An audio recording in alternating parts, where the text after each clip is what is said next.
امضای تفاهمنامه همکاری میان شرکت مخابراتی افغان بیسیم و اداره آسان خدمت. بر اساس این تفاهمنامه اداره آسان خدمت در مرکز و ولایات محیط کاری مناسب را برای شرکت مخابراتی افغان بیسیم مهیا می‌سازد تا روند ثبت و توزیع سیم کارت‌ها به گونه ساده، شفاف و منظم برای هموطنان انجام شود.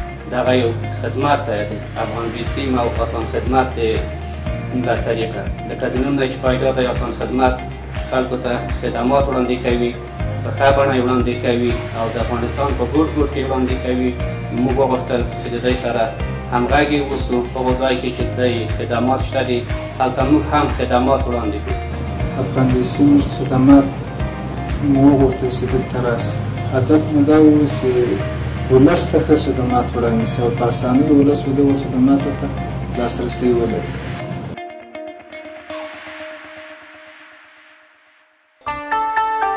سریع‌ترین و بزرگترین شبکه 4G در افغانستان